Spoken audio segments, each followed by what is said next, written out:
Hello, I'm Dr. Ian Kenvin from the Evexia Foundation, and this is one of a series of films looking at mental health and well-being that we are calling Virtual Lifebelt for Turbulent Times. Very important that you take time to read the disclaimer notice associated with all these films, and that's available for you as a separate downloadable document, as are 5 pages of contacts should you wish to find out more information about broadly mental health and well-being. So, without further ado, what we're looking at today is thinking about how advice that we have about helping and supporting our mental health can be adapted in these times of virus and pandemic and physical distancing. So what we will do through this short film is to look at these the various points here. So these are the outcomes. We're going to return to those at the end of the talk, and what I'd like you to do is to be able to check off in your mind to see if those have made sense to you. One of the other things that I think it would be very helpful for you to have is pen and paper, or possibly even a notebook, because there are various points where I'm going to ask you to pause the film, look at some questions that we've got for you, and help you to really reflect on some of the things that we're saying. And one of the things that helps reflection is if you write them down. So, without further ado, one of the most important things for our mental health is being in social groups, being in society, meeting people socially. Problem is, of course, that we need to physical distance. If we are in the healthy population, we need to maintain 2 meters, at least 2 meters distance for people who are not from people who are not in our household. If you are in the vulnerable group, then you need to maintain a greater distance. So the question is, how do you have social contact in the time of physical distancing? So, a couple of things here which I'd like you to maybe think about. You can still have a distant conversation. So long as you're not within spitting distance of somebody, broadly about 2 meters, you can have a conversation over the garden fence, whilst out on your walk, whilst walking the dog, whatever, that's fine. It's okay to talk to people. In terms of talking, very important. What about telephoning? What about using the telephone to talk to your circle of friends, talk to your family? It's certainly better than sitting in silence and not communicating at all. Associated with the telephone, there are the various short messaging systems that exist. SMS, WhatsApp, Snapchat, etc., etc. Very good idea just to be able to send a quick message to somebody, and maybe when they message you back, you've got communications happening. You don't feel alone. Not feeling alone, very important for our mental health. Then we add in modern technology where we can have things like FaceTime or video calling, video conferencing. Zoom is very important at the moment, very popular at the moment. It works well. So don't think that because you're supposed to be physical distancing, you can't still have a social interaction with people. Very important. You could also, of course, go old school and write a letter. If you're not quite that old school, what about writing an email to somebody? Assemble your thoughts, write them down and send them off. That's very effective. So here's the first point at which we'd like you to think about pressing the pause button, using your notebook and answering some of these questions. So we'd like you to work through those questions for you. This is for you. And when you've got through all those questions, press play again, and I'll see you on the other side.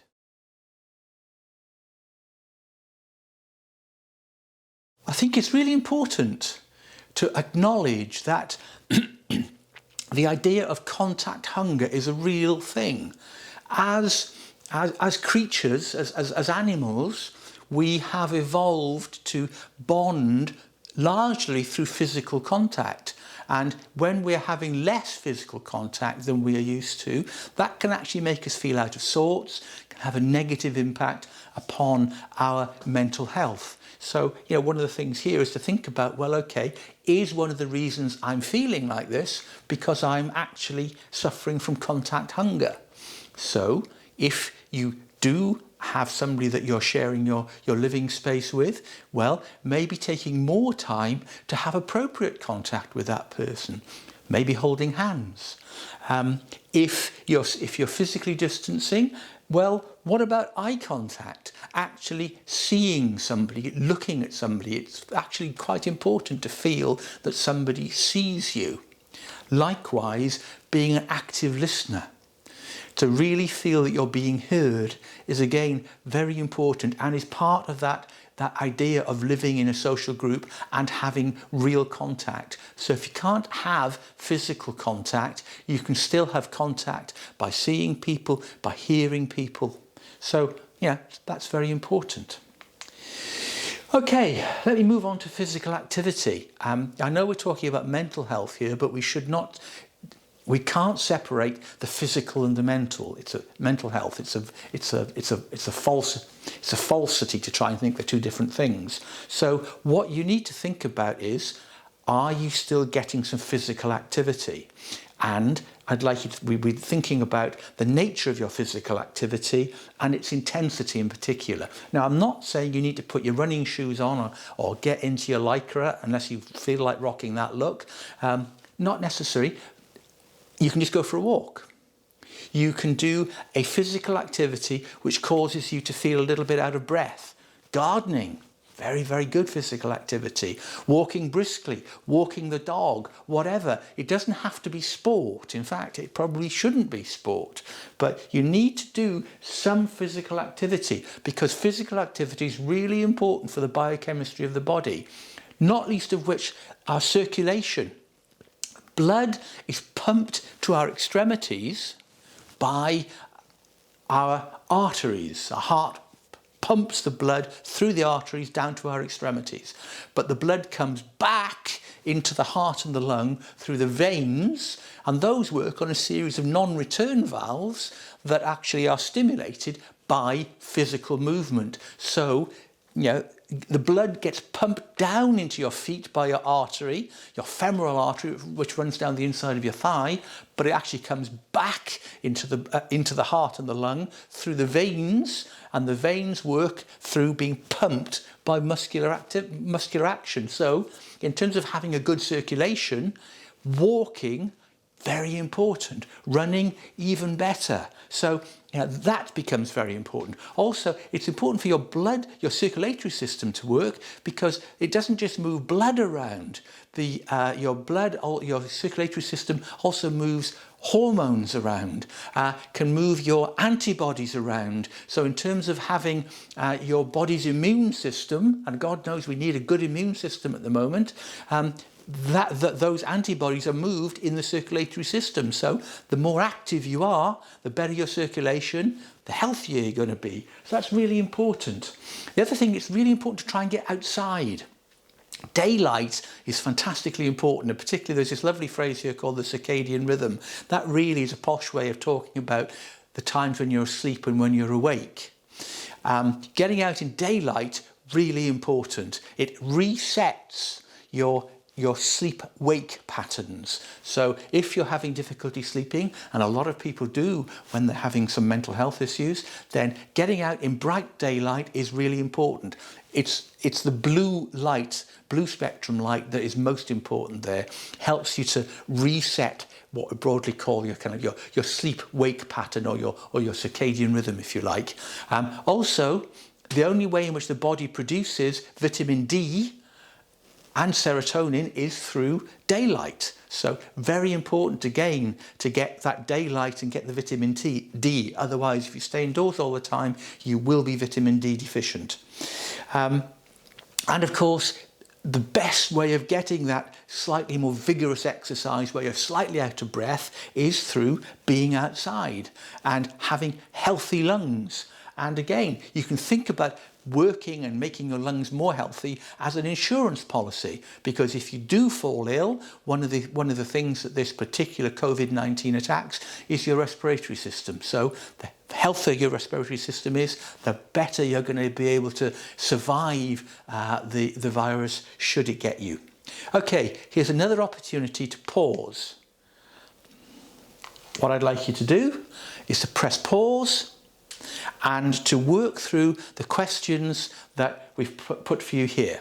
It's about resolutions and about thinking about your physical activity. So press the pause button and I'll see you.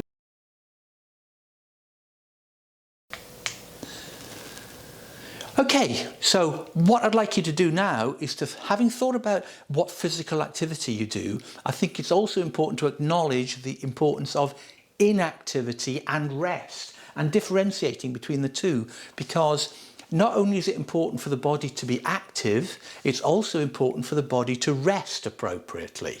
So it's the way in which we get stronger is we exercise, we do things, and then we relax. And the body gets stronger, so that recovery is very important. So thinking about activity followed by rest. But here's the thing, one of the symptoms of trauma and stress can be that your body, through an anxiety response, goes into freeze mode. It doesn't want to do anything. You just want to lie down. You don't want to do anything. That is your body responding to trauma. And we are facing trauma on a hitherto never seen scale. So it's important to acknowledge that that trauma is there. If you are feeling like you're really unable to do anything, you feel enervated, you've got no energy, well, don't think you're coming down with something. What it is this is your mental health and your mind trying to cope with stress and trauma. The bottom line for that is actually, when you do get active, you will feel better, but equally, it's okay to rest. So again, you've got to get a balance in that. I think it's important to mention sleep here, because sleep is vitally important to our mental health. And one of the things which seems to be really important at the moment is that you establish a routine. You have a getting up time and a going to bed time, and you try and maintain those as anchors in your day, particularly as those people who are not in the workplace at the moment may not have similar anchors. So have a time that you get up. Even if you have a bad night's sleep, don't get tempted by saying, okay, I'm gonna sleep on until I wake up today because I didn't sleep well last night.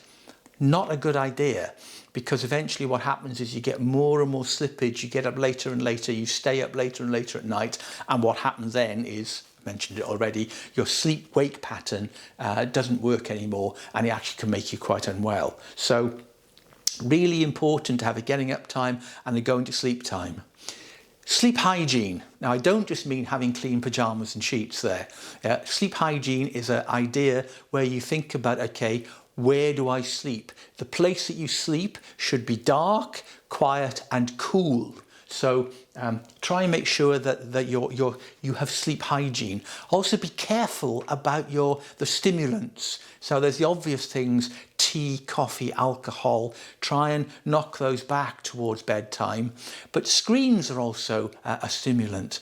So if you read a book, for example, and if you're using an e-reader or a Kindle or something, often there's a button you can press on that to reduce the blue light on them, because the blue light off a screen is a stimulant and it'll keep you awake.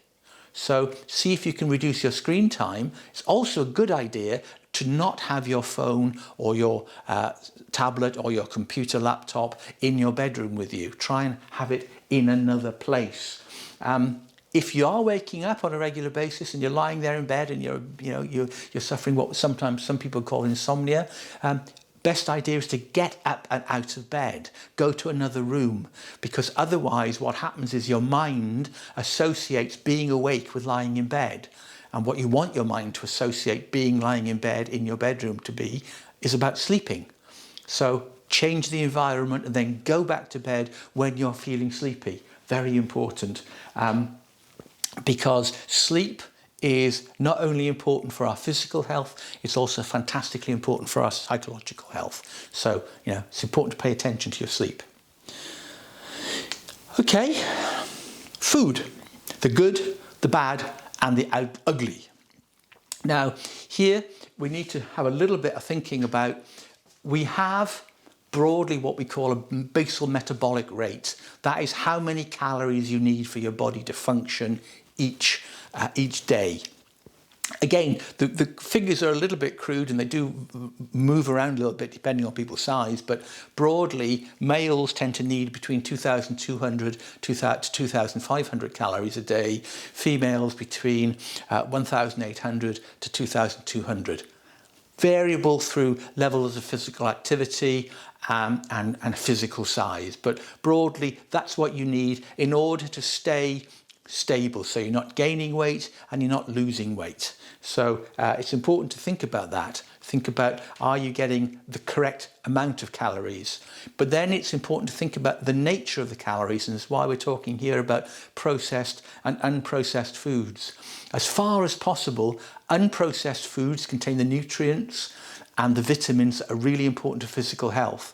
When foods have been processed, it's the nutrients and the vitamins that are often the first victims to come out of them, and what tends to be added are preservatives like sugar and processed fats. So try to avoid processed foods as much as possible and try and eat fresh as much as possible. It's worth mentioning the idea of superfoods. They do exist. Green leafy vegetables are very, very good. A lot of the nutritional content of green leafy vegetables, things like kale, for example, are really, really good for your health, physical health, and also associated with good mental health. So again, you can eat yourself into good mental health. So superfoods, I've already mentioned kale, things like broccoli, very effective, and also one of the great ones are blueberries. So again, try to get fresh, unprocessed superfoods into your diet. But what it comes down to is, have some balance. If you like chocolate, have some chocolate. It's fine. You don't have to live in a completely austere life. Just have a little bit of what you want. Just have a completely chocolate diet would not be a good idea, but a little bit of chocolate in your diet, it won't hurt. And if it makes you feel psychologically better, that's got to be a good thing. I got to mention alcohol. It's a real false friend. A little bit of alcohol is a social lubricant, can work very well, can be one of life's great pleasures. But you do need to be careful that you're not consuming more than 14 units of alcohol a week. A unit would be a half a beer or a glass of wine, and all the advice would be trying to have at least a couple of days when you are alcohol free. Equally, don't binge all your units in one go. That's also not healthy. So, and also be careful about alcohol because it has psychological depressive aspects as well.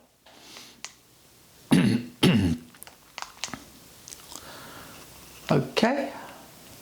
So let's talk about creativity, because one of the things which seems to be really important for people who have good mental health is engaging your creativity in some way. So it's worth thinking about, okay, creativity seems to have a link to mood. So think about things like music, for example. Do you make music? Do you consume music? What effect does music have upon your moods? Can you, if you're feeling a little bit low, play more upbeat music to make you feel better? The answer, by the way, is yes. If you want to feel energized, you want to have something with a beat that's at least 140 beats a minute. That will give you more energy. So again, very important. It's important not to think of creativity as just being about the high arts, though. Gardening, really important. Seems to work very, very effectively for insulating people's mental health. There have been some very high profile people who have talked about how gardening has supported them through having very difficult mental health experiences. Monty Don, who's struggled with depression for much of his life, has gone on record saying that gardening has helped him with his depression. So gardening seems to be something which you should consider in terms of your mental health. Making art therapy, be it drawing, be it painting, be it sculpting, whatever, be it knitting, be it using fabric, all of those things seem to be really therapeutic and make you feel good. So the thing to do though is to find your way. So what we've got now is another moment where we'd like you to press the pause button and work through these questions. And I'll see you in a moment.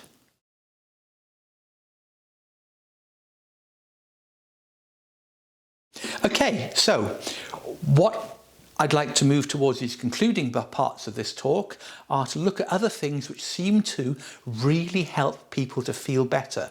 And oddly enough, one of the ones which seems to be particularly powerful is helping others. If you help others, you seem to also be helping yourself. So there's an aspect of feeling useful, feeling that you are helping other people also makes you feel better. So what we're saying here is look for opportunities where you can help others. Now that might be very informally, like going and buying somebody else a newspaper when you're going to buy your own, or it might be about doing somebody's shopping. Equally, it could be about volunteering to do something a bit more committing. You do need to be aware that anything that brings you in contact with others has an element of risk to it, but that risk seems to be very much made worthwhile by the rewards that come for you as an individual. So, think about what fits your risk profile. Volunteering, very powerful. There are lots of opportunities in various places to volunteer. Some organisations are very, very keen to have volunteers. If you are not in the workplace, but still feel that you want to be helpful, then being a volunteer seems to be less stressful than being an employee. So volunteering is a good thing. Likewise, the ability to befriend others, particularly others who are maybe feeling some mental health issues in their lives, does seem to be an extremely powerful thing. Okay, so towards conclusion. At the outset, I said we would look at a variety of aspects of how do you stay healthy in terms of these troubled times. So I'd like you to do is to think about the various learning objectives we've got here. Have they made sense to you? Has what I've said moved your thinking on in any way?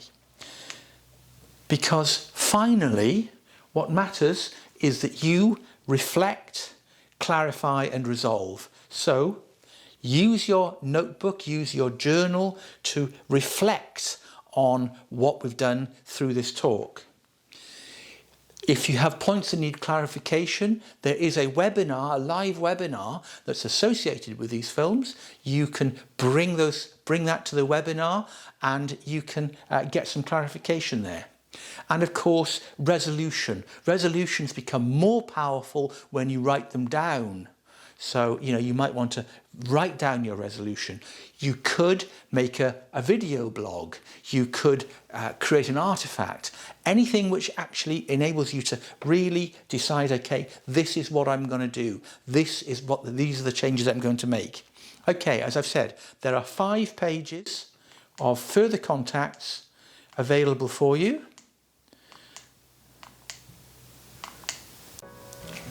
I have been Dr. Ian Kenvin.